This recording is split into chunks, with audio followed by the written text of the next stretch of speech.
you're gonna have to. Where do you want us?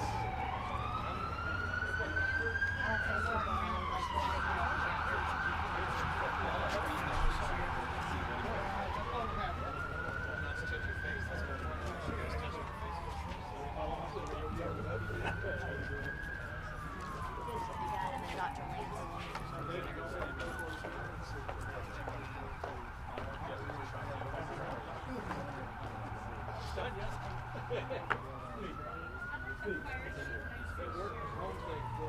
Miss Crane, Chief Craner.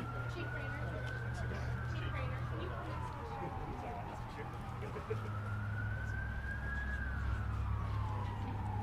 Is the media ready? All right. Okay, so I thank you all for joining us this afternoon.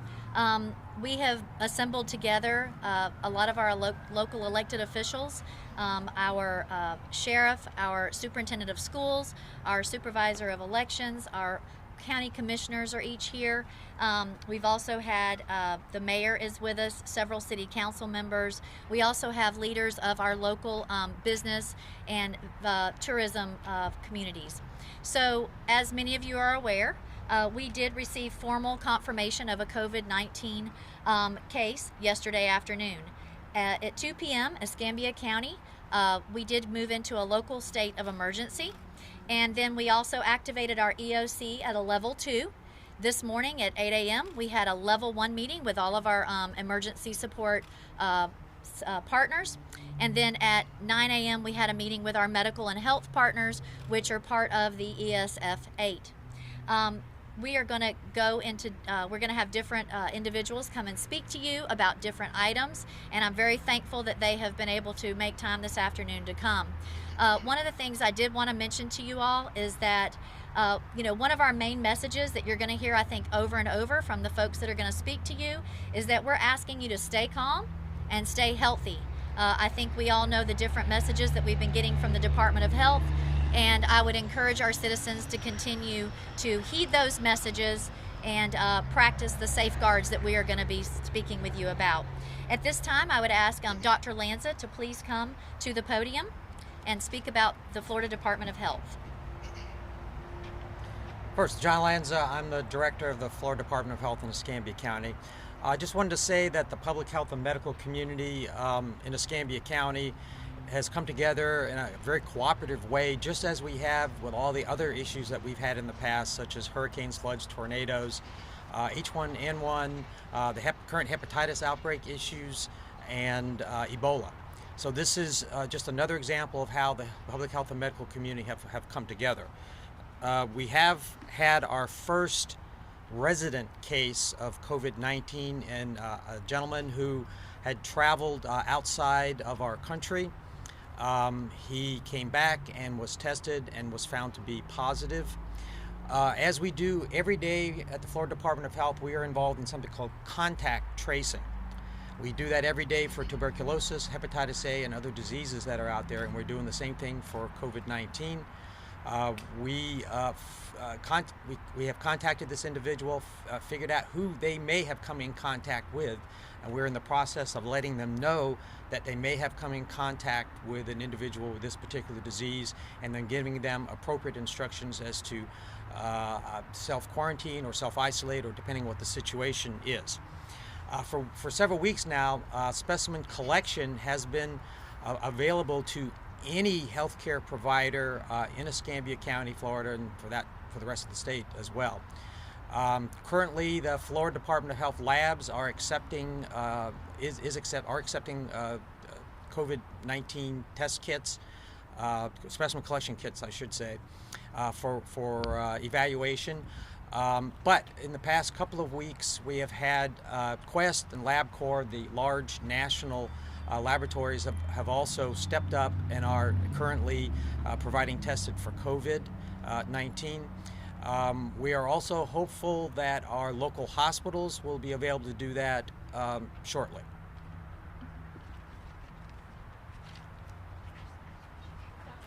Yeah. So next will be Dr. C.M. Walla.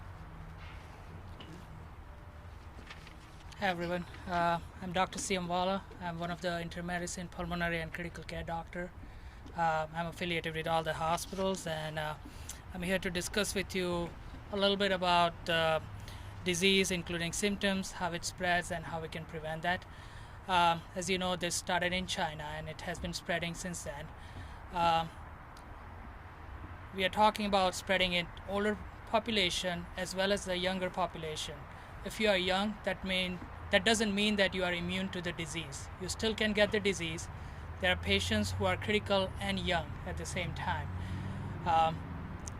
The most common symptoms for the disease is fever. 99% of the patients that we have seen so far, or the case reported, have high fever. Other symptoms include dyspnea, that means you are short of breath. Cough, mostly it's dry cough in the 60% of the population, but you can still have some productive cough and sputum with it. It can be colored, it can be clear, but fever is the most common symptoms to look at. Most common thing about this virus spreading is the droplet. So far, that's what we have seen, that droplet precaution is very important. Droplet means the respiratory pathogens are suspended and they are more than 5 microns, so they can be on any of the surfaces.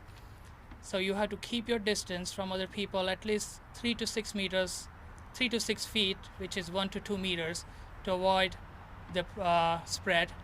If you are coughing or sneezing, please cover your face. Please avoid touching your face as much possible, and also try not to be in the crowded area. If you are having any symptoms, please call your local doctors. Do not overcrowd the hospitals or ER. Please call your local doctors, your primary care doctor, your pulmonary doctor. See if you qualify for the test. They will guide you to appropriate facility to get tested. Testing is not just with the health department, it's also with the local labs available in last few days. Most important thing to prevent disease is wash your hand.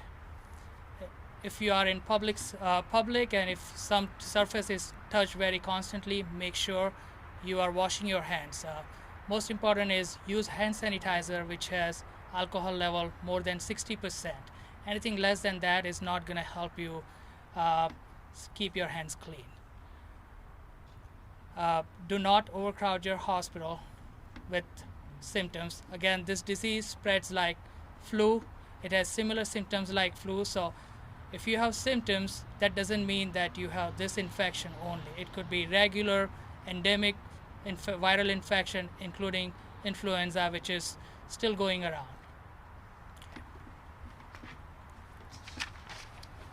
Thank you, Doctor. Hi, I'm Commissioner Robert Bender. I'm going to talk a little bit about what the governor said earlier today and what we are going to be following as well. Following the executive order of the governor, all bars and nightclubs starting at 5 o'clock will be closed. We encourage all restaurants to practice 50% capacity limits, maintaining 6-foot distancing for tables, and we encourage pickup and delivery of food options and screening of employees. Also, to discourage large spring break gatherings, we support the CDC recommendation of limiting groups on the beach to 10. We will be posting signs on the beach with the CDC guidelines and monitoring these groups. We have heard of some groups of high schoolers. This is our spring break right now. So we would encourage parents to talk to your high schooler or your child who might be 12 to 14 that is going out to the beach. Stress the importance of not gathering in these groups of over 10. And just ask questions where they're going and tell them how important this is, that as the doctor said, we are seeing cases in young people. They are not immune, and we would ask that. Also, I like to say, on December 6th, we saw the response of our young people after the shooting of going to the blood banks and giving blood. And we'd ask that you have the same sympathy and compassion that you did on that date and do your part. Try to avoid the gatherings of more than 10 people on spring break. We have 26 miles of beaches, so you can still find a place to go to this beach, enjoy it, maintain the social distancing. And so at this time, we are not closing the beaches, but encouraging those to follow the CDC guidelines and practice and safety practices.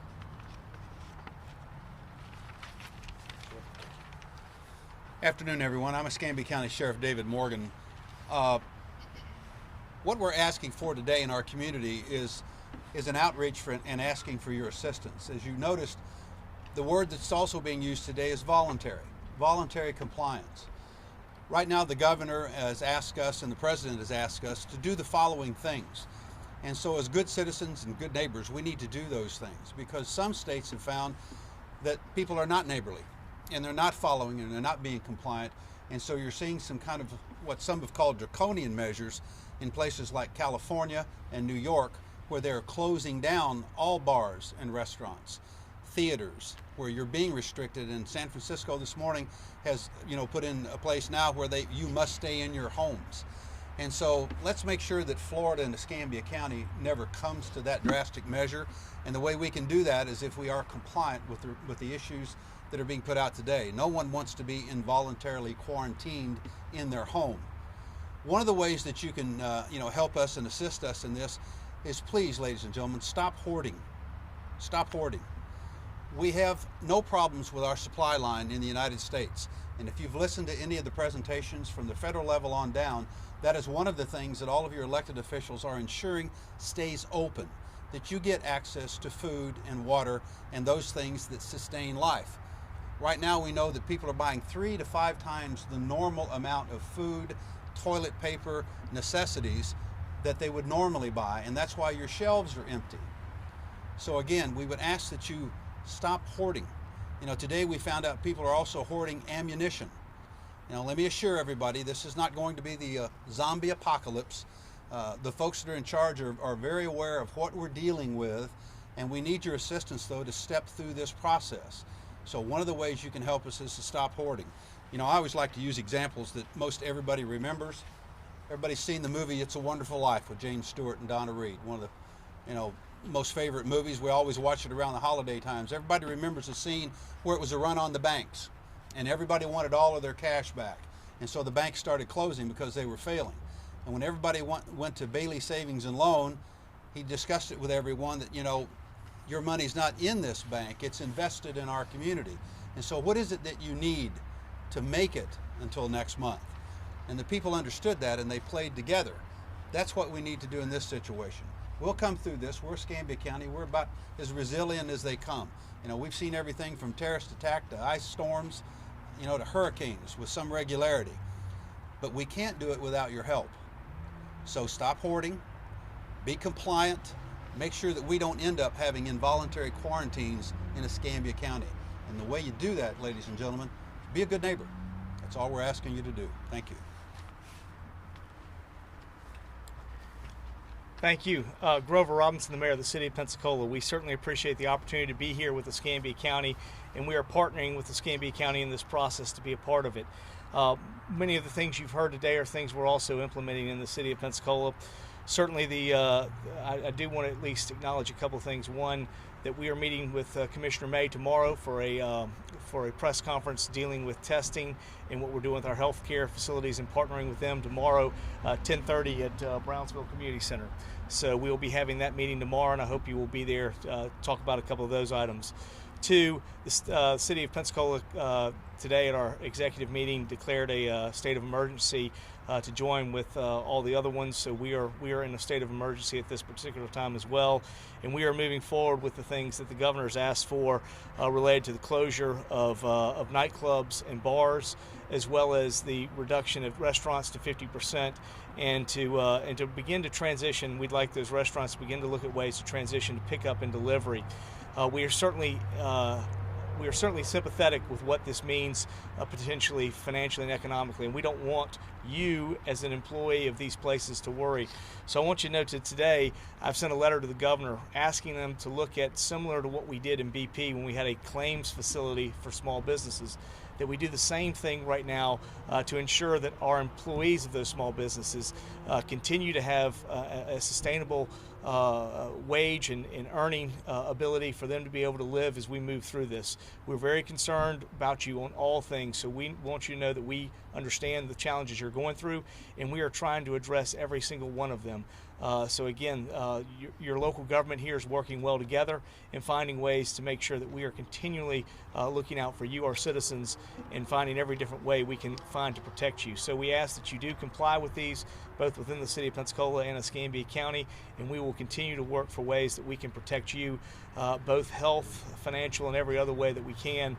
We are certainly working through that, and I want you to know everybody here is working on that. Thank you. Malcolm Thomas, Superintendent, Escambia County School Districts.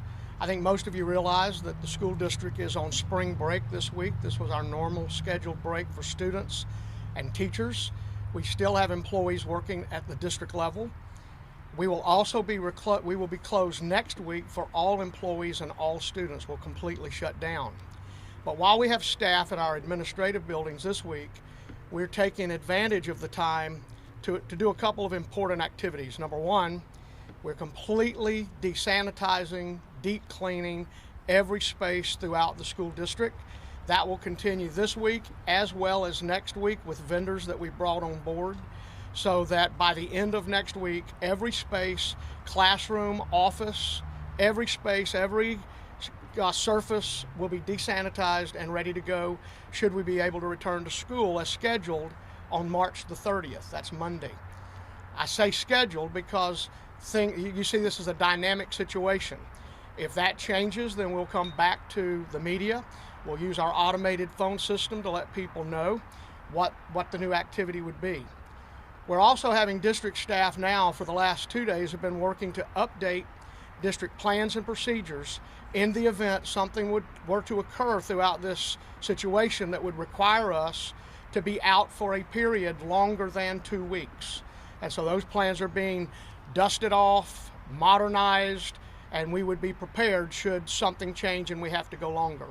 The third activity we've worked on, and we did this yesterday morning, our food service group worked on a plan that they submitted to the Department of Agriculture that would allow us to receive the permission to do serving food in the community, much like we do in the summer when we're out for a protracted period.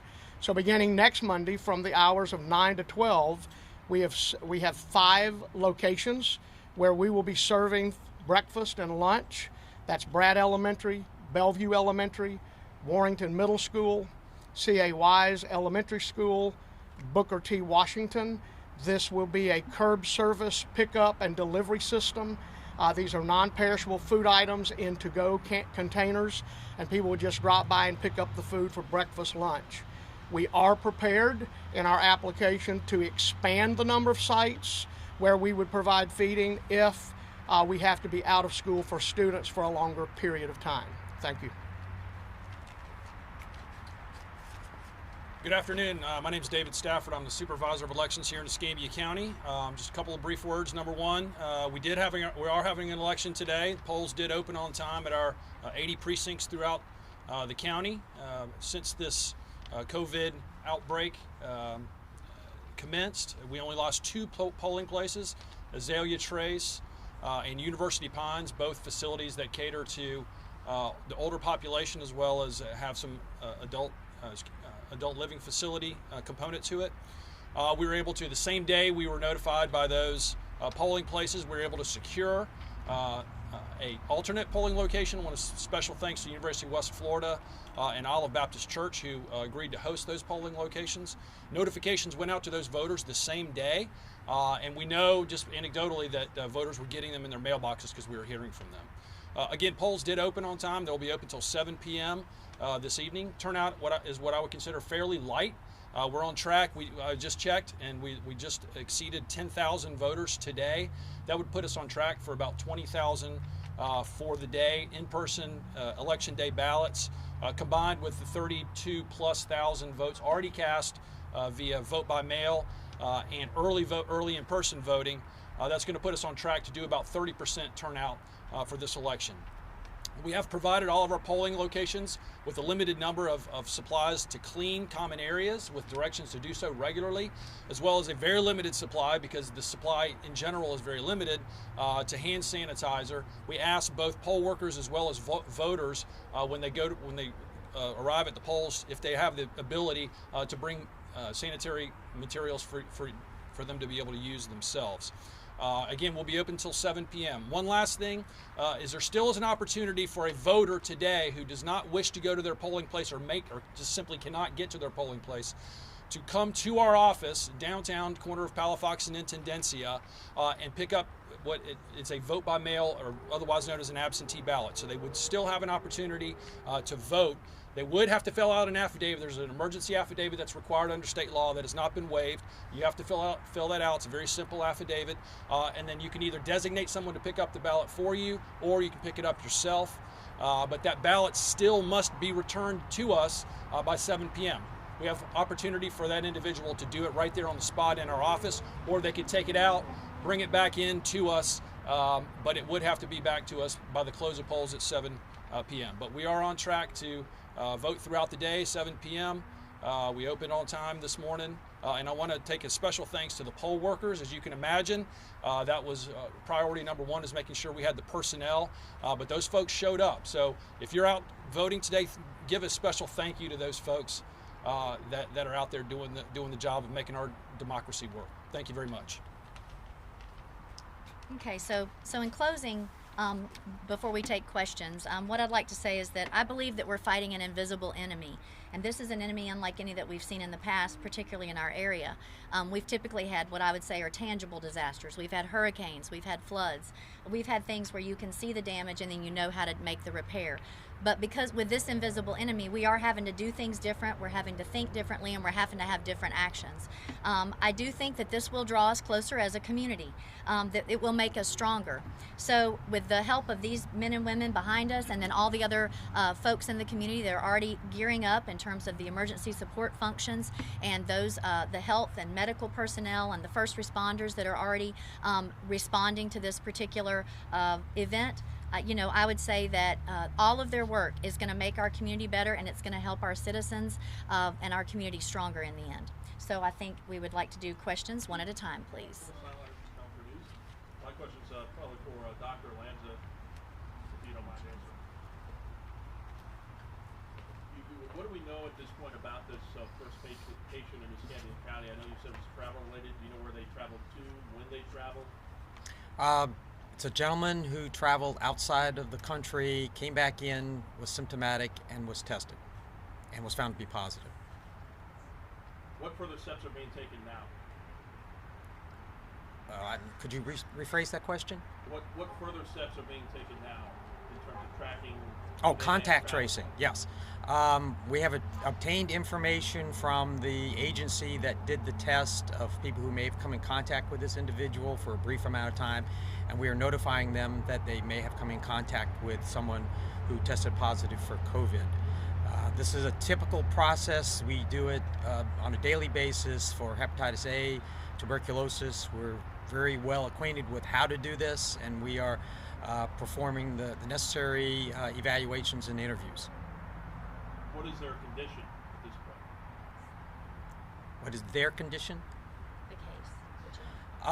That would be privileged information, and there are privacy laws at both the state and federal level that would preclude me from answering that question.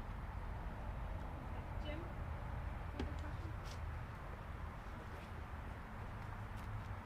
Is there any movement on the county or city to help business owners, or anything that the county or city is doing to help business owners that are touched upon? I simply looked at the experience. I told him, I said, Governor, we've never had this is an unprecedented event, much of the same way Janice said it's an invisible thing that we're dealing with. But at the same time, we have had a threat to our local economy in dealing with this, and we did that with a claims fund. I don't understand why we couldn't do something similar in that. We are asking all these individual businesses to take this sacrifice, but these individuals are making a sacrifice for the whole of the community.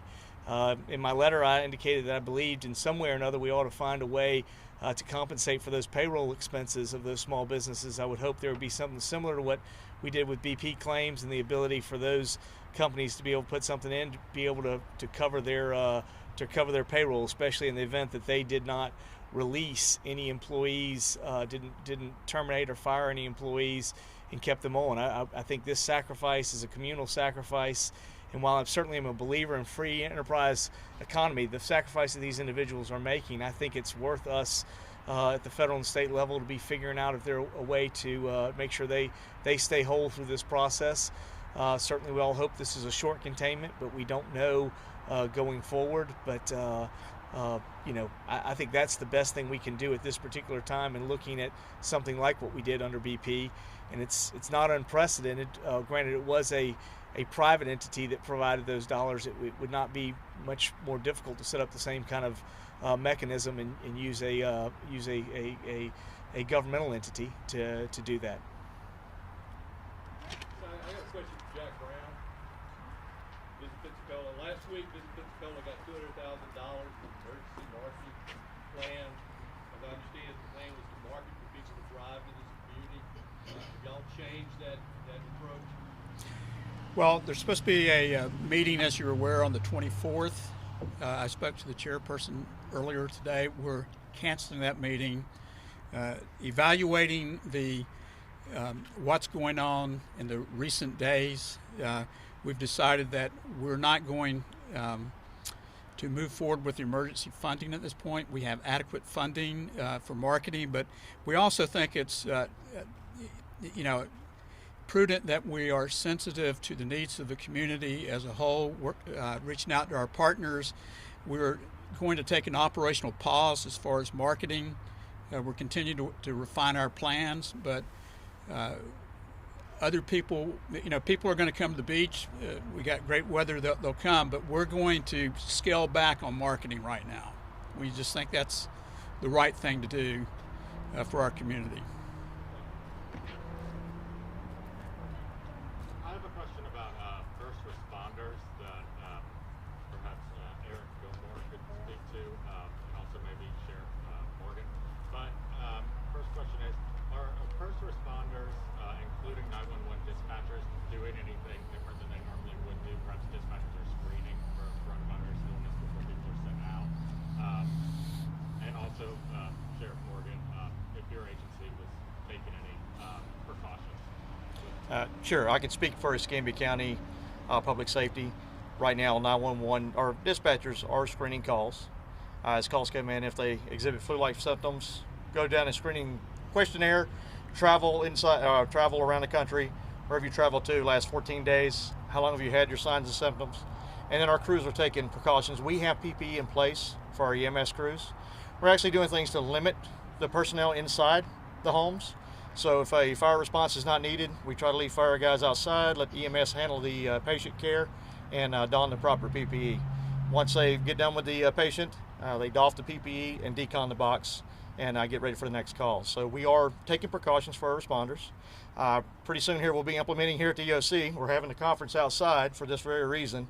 We're going to start scanning people as they come into the EOC. We are a level 2 activation. We want to protect the integrity of the EOC and not get people sick as we try to operate out of here. So daily scans will start taking place with our staff and with visitors coming in to operate or work out of the EOC. Daily scannings, we're taking temporal scans with a temporal thermometer to see if they're running fevers, and making sure that our people haven't gone or traveled outside anywhere or done any domestic travel or anything inside the outside the area. So I can't speak for the sheriff's office, so. Yes, sir. Thank you. Can I ask a follow-up to that question?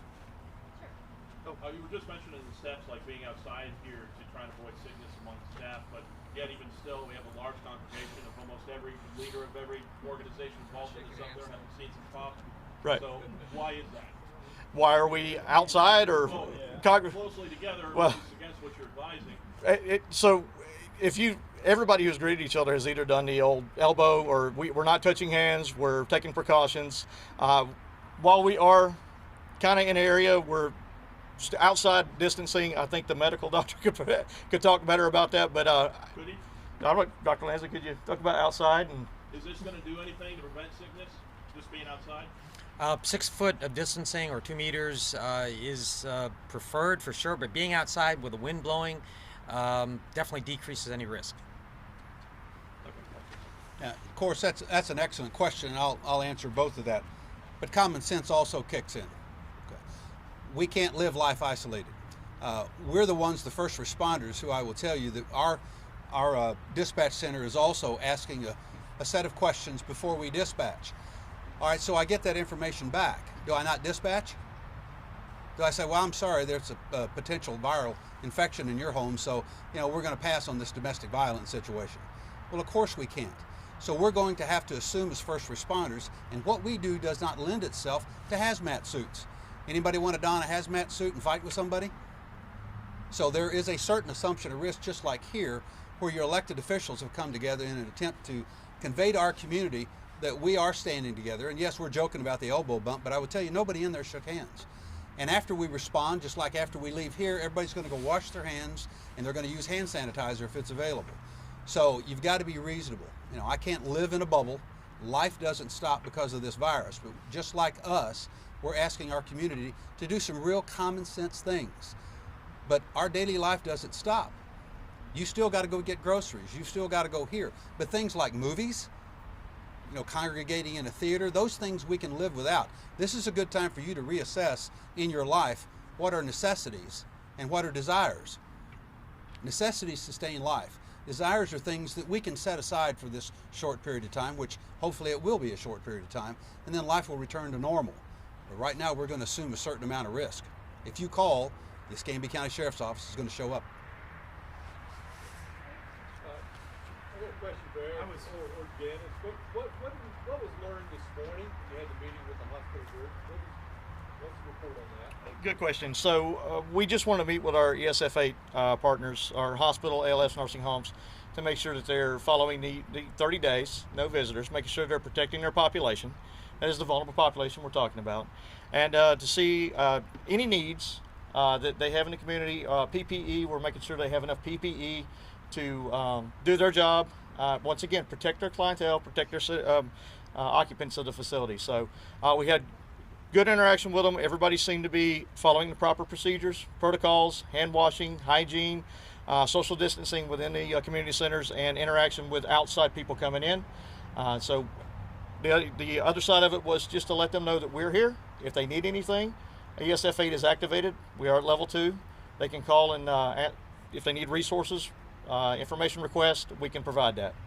We've heard that the hospitals currently don't have the equipment to actually do the tests themselves. Is there any move to help the hospitals do that kind of testing?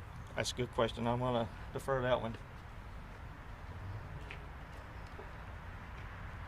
The Department of Health has obtained 625,000 separate tests available that we're distributing out to healthcare entities, including the hospitals. I can't speak to the specific equipment that hospitals would or would not need, but the testing materials to actually do the test at the hospital instead of having to do it at LabCorp, Quest, or the Bureau of Labs of the Department of Health. That testing reagent, the material, the chemicals, is available. I would say there was, Commissioner May and I had a conversation with all 3 hospitals, and also, I still want to call them Escambia Community Clinics, but Community Health. So we had a conversation with them, and one of the things that came out of that, that they asked for us to do, especially Lumen and I in particular to do, and probably all of us elected leaders to do, is to advocate on their behalf, both through our EOC to the state EOC. What they said they were coming through and having difficulty with was the N95 mask, which I believe are they're working to get more of those in production. But clearly in the testing, that's a test. Through the first day of testing, it becomes a supply that we could burn through, and that's why they want to continue to see what's happening. Now, I know there were a lot of things talked about yesterday at the federal level that there's more of those in production and they're going to get here. But at this particular time, that was the only conversation that we had of any supply that may be a challenge. But again, it was noted in the conversation yesterday that that we constantly need to be advocating on behalf of making sure they have the proper supplies to be able to do all the testing. How quickly are they getting the results back when they do a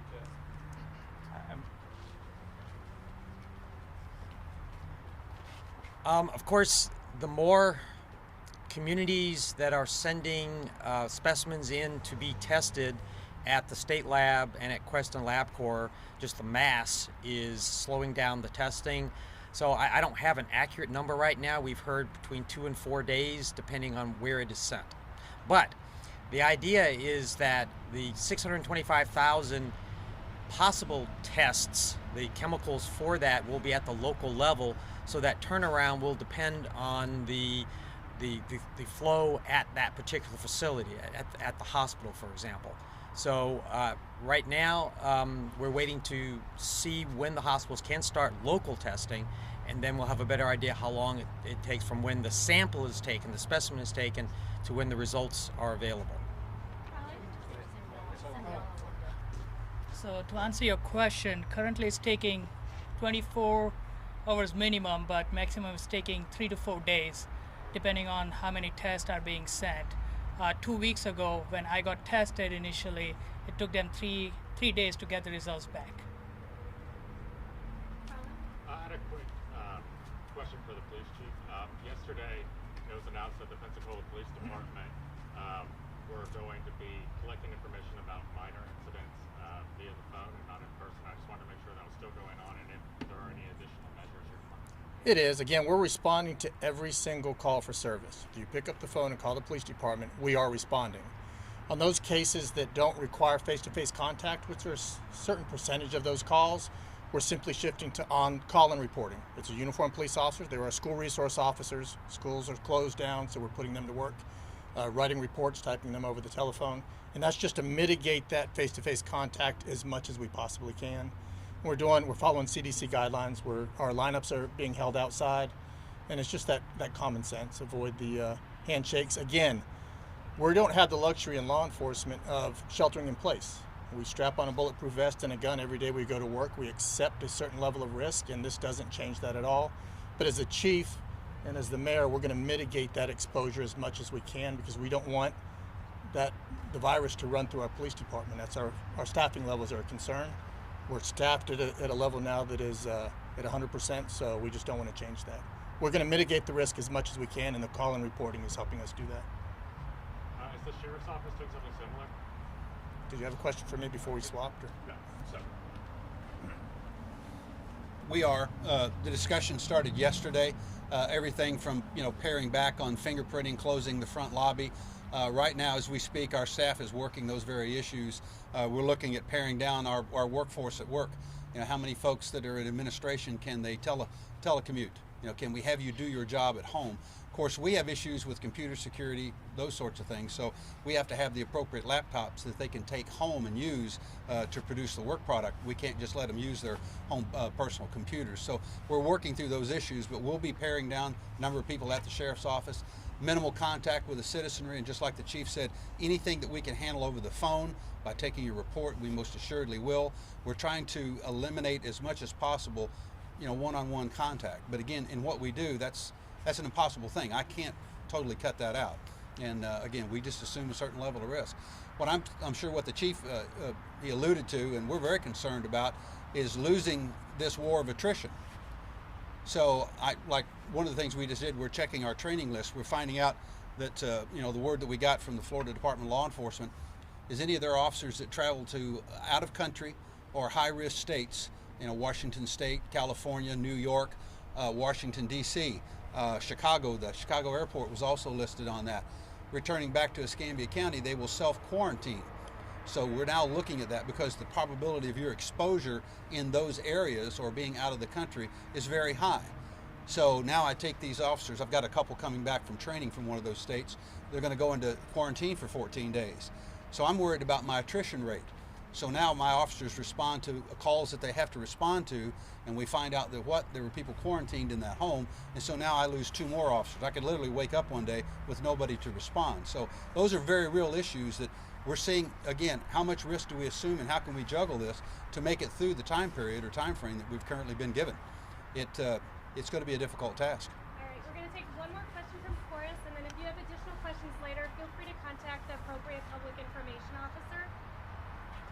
in regards to the beach, the recommendation of groups of 10 or less, is that something that's actually going to be enforced? Will the sheriff's office be out there making sure people are following that? Again, it was the governor's recommendation to do that. I have, of course, Paulo Guia, the executive director of the Island Authority here, as well as Dave Greenwood, who is the director of public safety out there.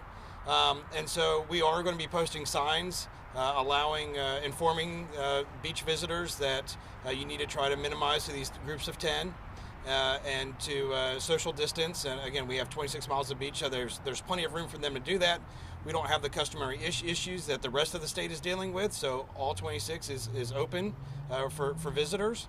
And then, of course, I've talked with Dave, and if the lifeguards can say, hey, if you guys would please disperse a little bit, but we won't necessarily have law enforcement coming behind us and enforcing that. Again, I think as we're hearing today is that we are asking the public to take these recommendations and advisories into consideration and do their own part. It shouldn't take the sheriff's department or the lifeguards to come in behind you and ask you to do it. If you want to combat the spread of the virus, that it is on you to do your part as well. Well, following up to that, what's the message you want to send to out-of-state visitors? It was an extremely busy weekend over there at the beach, probably very little room to distance from people on the main public areas. What's the message you want to send out-of-state visitors? You want to say spring break is canceled, don't come here? What do you want to tell them? Well, again, it's not necessarily canceled. As we see, Visit Pensacola is probably going to pull back some of their advertising dollars to those areas. But it's up to the people to make their own decisions on what they feel comfortable. Of course, if they feel they've been exposed, not to travel, and to go on the recommendations of the CDC, just like what we're following. Thank you very much.